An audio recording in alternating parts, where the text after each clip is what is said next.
As I went over the last invoice details for tonight's event, my phone rang with another vendor confirmation. As I had specified when I signed the contract 6 months ago, Moonrise Manor had exceeded my expectations with the flower arrangements.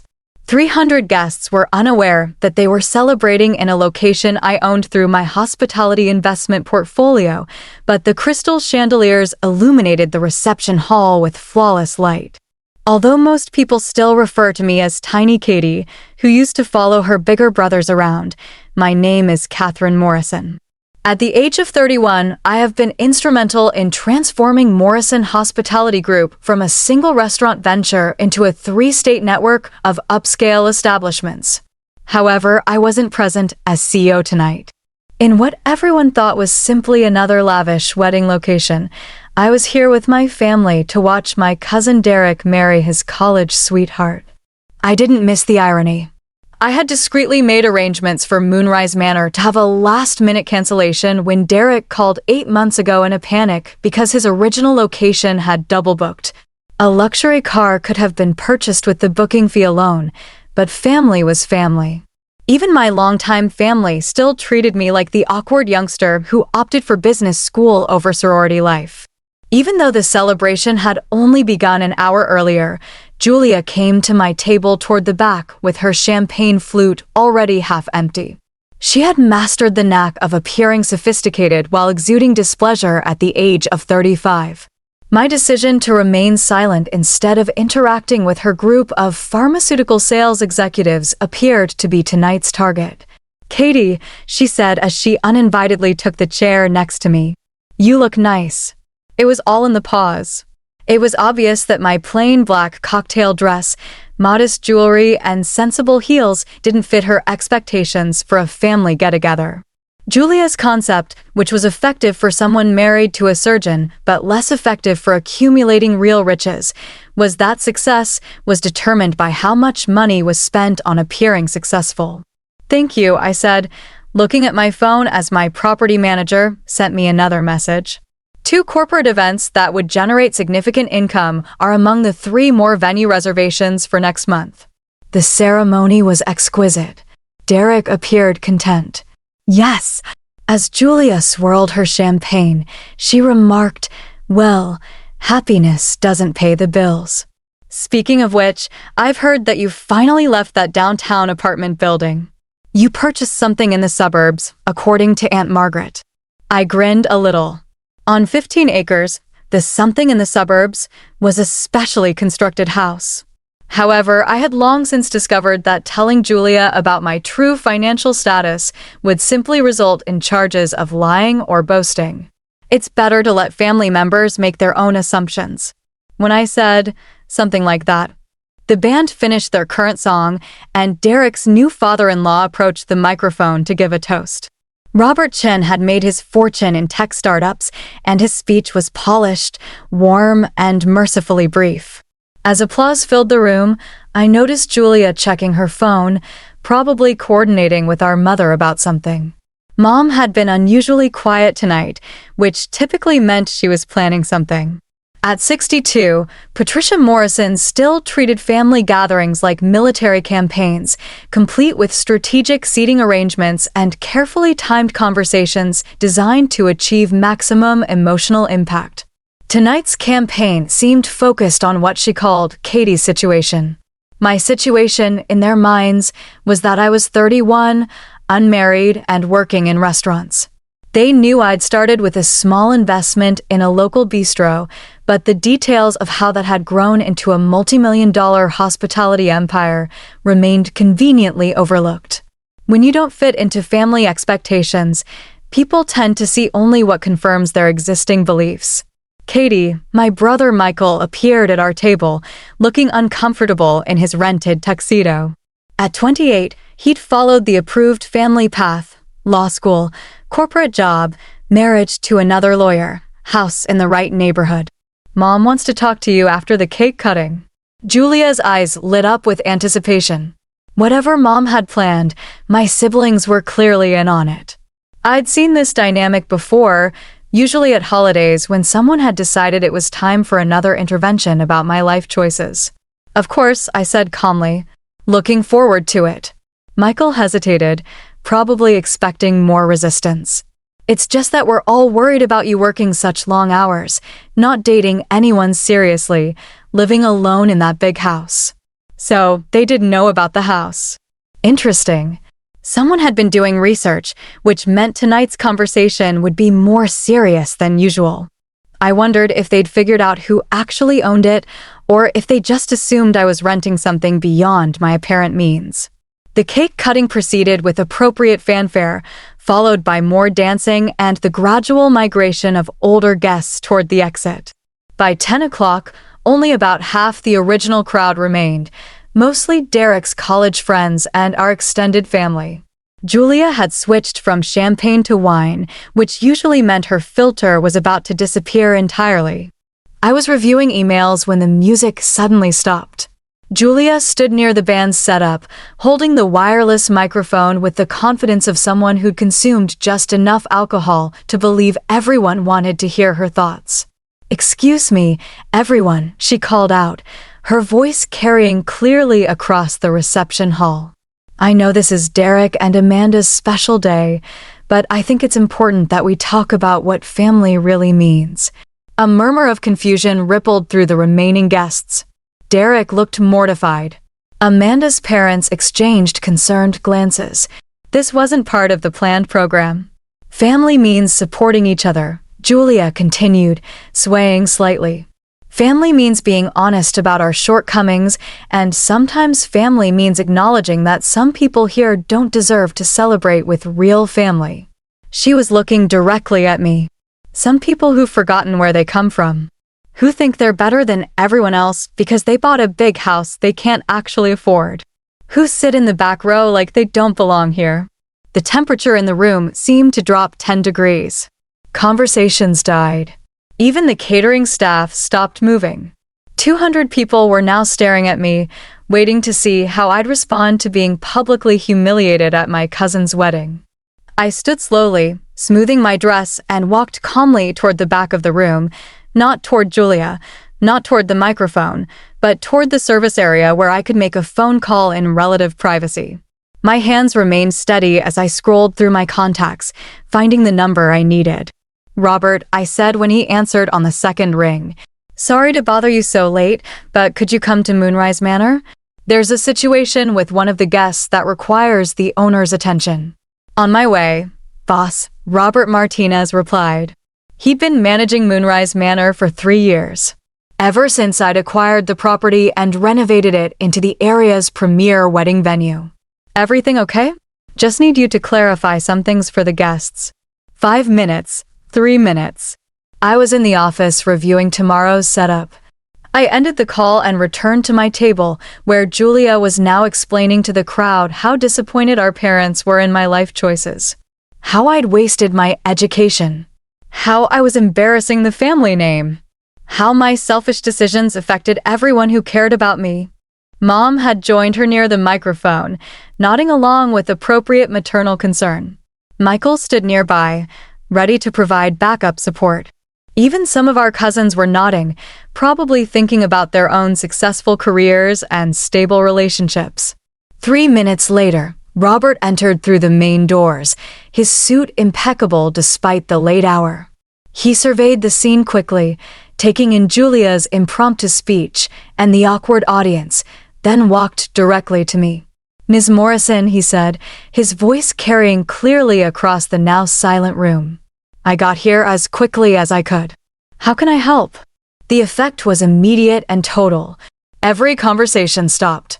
Julia's voice trailed off mid-sentence. The microphone slipped slightly in her hand as she processed what she just heard. "Thank you for coming, Robert," I said, standing to greet him. "I was hoping you could clarify something for our guests about the venue policies." "Of course, boss. What do you need?" That second, boss hit the room like a physical force. Julia's face went from flushed to pale in approximately 3 seconds.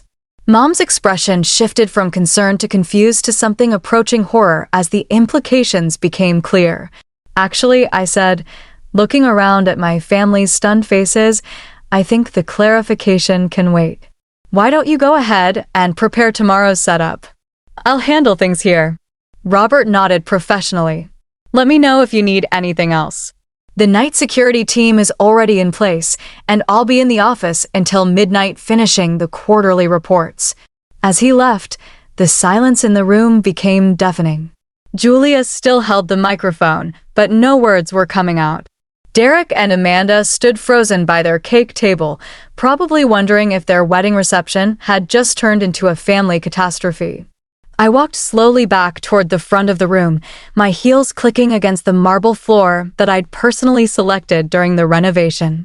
Past the crystal chandeliers I'd chosen, past the custom millwork I'd commissioned, past family members who were beginning to understand that the little sister they'd been pitying owned the ground they were standing on.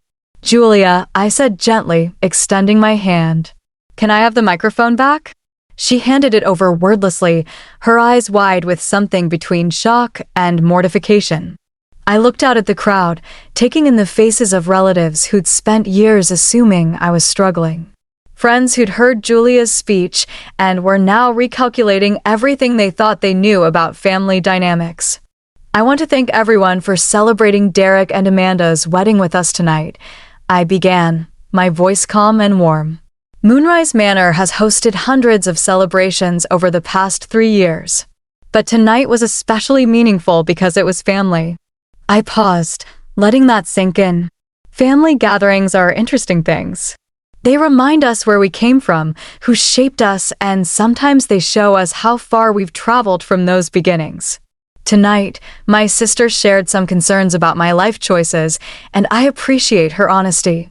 Julia was now staring at her feet, probably calculating how much damage control would be needed. She's right that I did buy a house I can't afford. The mortgage payment is 0 because I paid cash. She's also right that I work long hours in restaurants. When you own 15 of them across 3 states, the hours can be challenging. The murmur that went through the crowd was audible now. Math was being recalculated. Assumptions were crumbling. But most importantly, she's right about family. Family does mean supporting each other, being honest about our shortcomings, and acknowledging when we've made mistakes. I looked directly at Julia, who was now visibly shaking. The mistake here isn't that someone doesn't deserve to celebrate with family.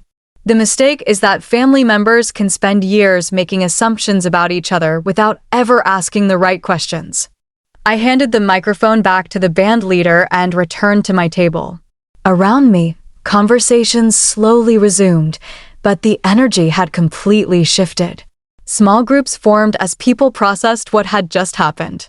Derek approached with Amanda, both looking concerned. Katie, Derek said quietly, I had no idea about the venue, about your business. I'm so sorry about Julia. Don't apologize for your wedding, I smiled. This is your day. Julia and I can work things out later. Amanda squeezed my hand. For what it's worth, the venue is absolutely perfect. Robert and his team have been incredible to work with. After they left, I noticed Mom approaching slowly, her face showing the kind of careful calculation that meant she was trying to figure out how to salvage the situation. Michael followed a few steps behind, clearly uncomfortable. Katie, Mom said, settling into the chair beside me. We need to talk. I know. 15 restaurants. Really? 17, actually. I just closed on 2 more properties last week. She absorbed this information, probably running through years of family conversations where she'd expressed concern about my career prospects. Why didn't you tell us? I considered several responses, all of them true. Because you never asked. Because you'd already decided what my life looked like. Because every time I tried to share good news, someone changed the subject to when I was getting married. Because I learned early that success makes some people uncomfortable. I said instead, it was easier to let you assume what you wanted to assume. Michael finally joined us, looking like he wanted to disappear entirely. I called the office this week, he said quietly, to check on some real estate investments. Morrison Hospitality Group came up in the search. I know. My assistant mentioned that someone with our last name had been asking questions. Your assistant said you were in Europe finalizing acquisition deals. London and Paris. Two boutique hotels that came on the market. I got back yesterday. The weight of their assumptions was becoming clear. While they'd been worrying about my financial stability, I'd been building an international portfolio. While they'd been planning interventions about my life choices, I'd been making decisions that affected hundreds of employees across multiple countries. Katie, Mom said carefully, I think we owe you an apology. You don't owe me anything, but you might want to think about how you talk to people before understanding their situations. Julia appeared at our table, having apparently worked up the courage to face the aftermath of her speech. Her earlier confidence had been replaced by something approaching devastation. Katie, I don't know what to say. You don't need to say anything tonight. This is Derek's wedding. Let's focus on that. But I humiliated you in front of everyone. You humiliated yourself, Julia. I'm fine. She sat down heavily, probably realizing that her public critique of my life had backfired spectacularly. The sister she'd been pitying was now revealed as the most successful person in the room, and everyone had witnessed the reversal. How long have you owned this place? 3 years. I bought it when the previous owners were struggling with debt. Robert's been managing it since then. And you arranged for Derek to book it? I may have influenced the availability. The reception was winding down now, with most guests having departed during the family drama. Derek and Amanda were saying goodbye to the remaining relatives, probably eager to escape to their honeymoon and leave the Morrison family dysfunction behind. As the evening ended, I found myself standing alone in the empty reception hall, watching the catering staff clean up under Robert's supervision. The crystal chandeliers still cast perfect light. The flowers still looked stunning, and the marble floor still gleamed, but the atmosphere had completely changed. My phone buzzed with a text from Derek. Thank you for everything tonight, the venue, and for handling Julia with more class than she deserved. Another message came in from my attorney, confirming that tomorrow's hotel acquisition in Chicago had been approved, $25 million for a boutique property that would anchor our Midwest expansion. The kind of deal that happened while family members were assuming I was struggling to pay rent. Robert approached as the last of the catering equipment was loaded onto trucks.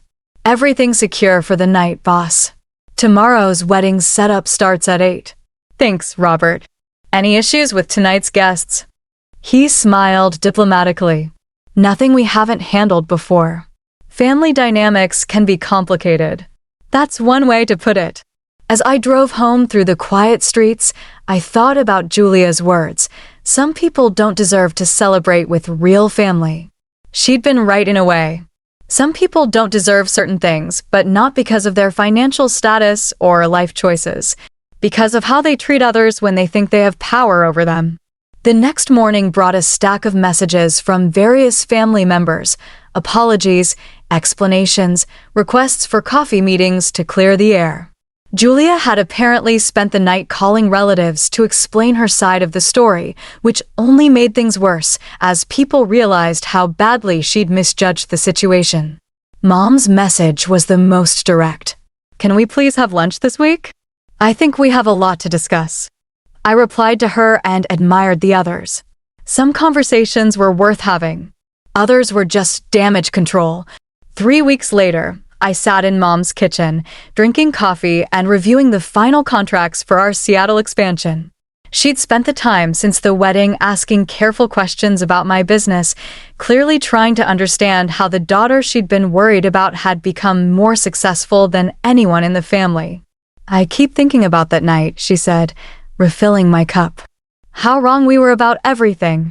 You weren't wrong about everything, just about some important things. Julia has been struggling since then. The pharmaceutical company laid off half their sales team last month.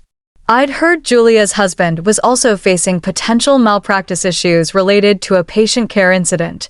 The perfect life she'd been projecting was apparently less perfect than anyone realized. I'm sorry to hear that. She wants to apologize properly. Face to face. She can call me when she's ready. 6 months after Derek's wedding, Julia finally made that call. We met at one of my restaurants, a farm-to-table place in the arts district that had become popular with young professionals. She looked older, less polished, more genuine than I'd seen her in years. I spent months being angry, she said, over our appetizers. Angry that you'd let us all look like fools. Angry that you hadn't told us the truth about your success. And now I realize I was angry at myself for being the kind of person who would attack family in public, for making assumptions about your life without ever asking about it. We talked for 2 hours, covering years of family dynamics, missed connections, and mutual misunderstandings. For the first time since we were children, Julia seemed interested in my actual life rather than her version of it.